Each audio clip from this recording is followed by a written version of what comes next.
पंजाब के गांव में निम्रत नाम की एक गरीब लड़की अपने माँ बाबूजी के साथ रहती थी। निम्रत के बाबूजी गांव में खेतीबाड़ी का काम करते थे। निम्रत गुरुद्वारे में बहुत सेवा करती थी। वो रोजाना नियम से गुरुद्वारे जाती, वहाँ सारी साफ सफाई और लंगर की सेवा करती थी। गुरुद्वारे के सभी सेवादार भी निम्रत की बहुत तारीफ करते थे।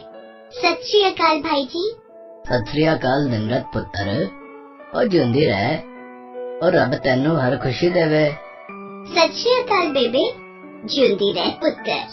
बेबे लो, ये आपकी बीपी की दवाई। मुझे भाई जी ने बोल दिया था कि आपकी दवाई खत्म हो गई है, सुबह नाश्ता करके टाइम से लेना। अच्छा मैं चलती हूँ, माँ बाबूजी मेरा इंतजार कर रहे होंगे। बहुत देर से घर से निकली हुई थी। हाँ हाँ पुत्र, टाइम नाल घर जा, किन्नी चंगी कुड़ी है। बस इंदा ब्याह हो जाए ते असा सारिया नू बहुत खुशी होएगी। निम्रत सबकी चहेती थी, सब उसे बहुत प्यार करते थे और सब यही चाहते थे कि निम्रत की शादी एक अच्छे घर में हो जाए। पर निम्रत के बाबूजी कुलविंदर सिंह के ऊपर गांव के जमींदार अमरिंदर सिंह का बहुत कर्ज था। कर्ज उतारने के बदले अमरिंदर सिंह निम्रत के बाबूजी से निम्रत का हाथ मांगने के लिए आ जाता था। अमरिंदर सिंह निम्रत से उम्र में बहुत बड़ा था। उसकी पहली पत्नी मर चुकी थी और बच्चे शहर में रहते थे। वो निम्रत से शादी करना चाहता था। निम्रत पर उसकी बुरी नजर थी। और पापा जी, क्या सोचा है आपने? निम्रत का हाथ मेरे हाथ में कब दे रहे हो? अमरिंदर, अपनी उम्र का ख्याल तो करो।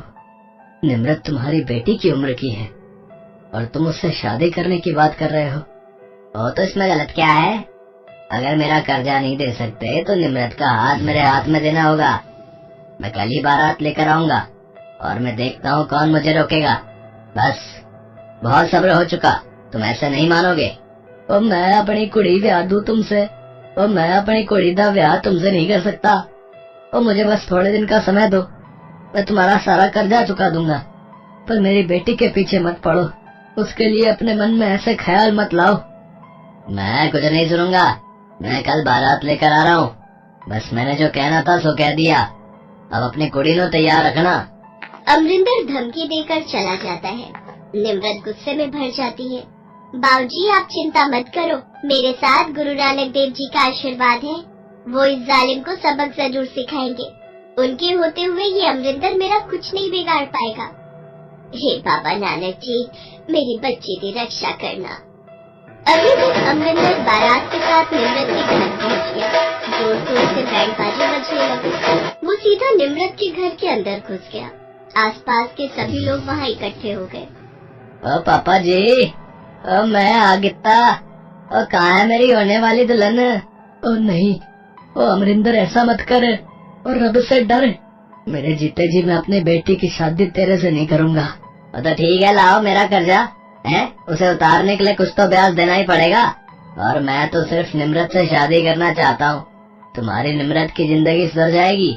तुम मुझे यहाँ से नहीं ले जा सकते, मैं तुमसे शादी नहीं करूँगी। चले जाओ यहाँ से।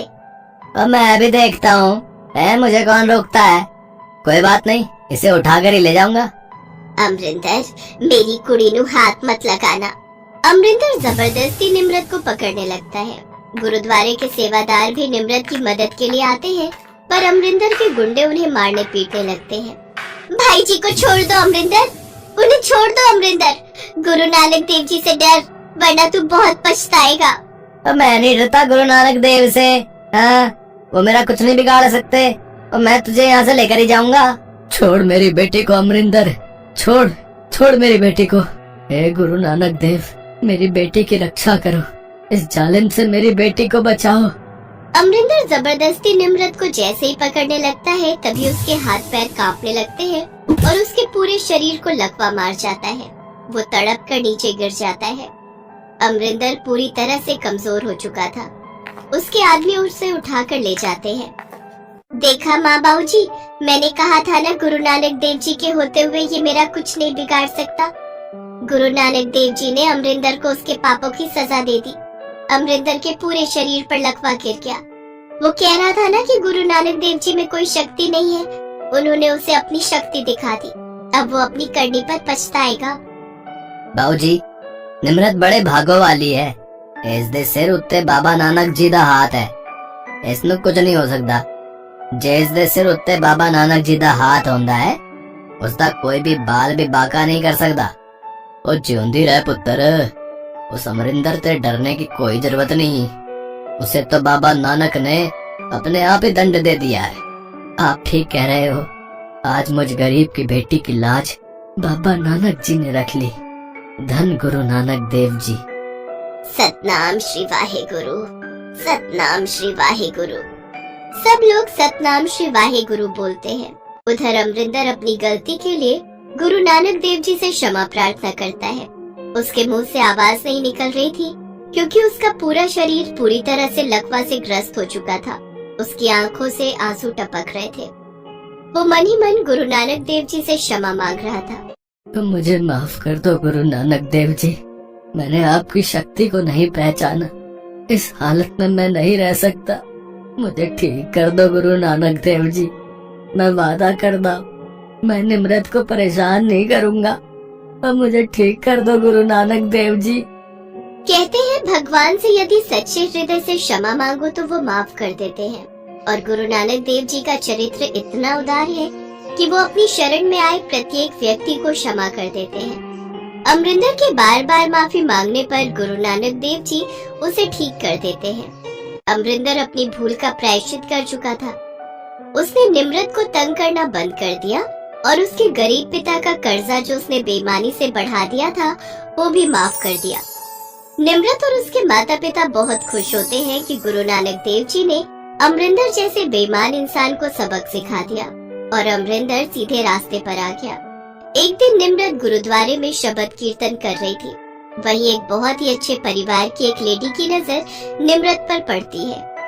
वो अपने किसी रिश्तेदार के घर गांव आई हुई थी।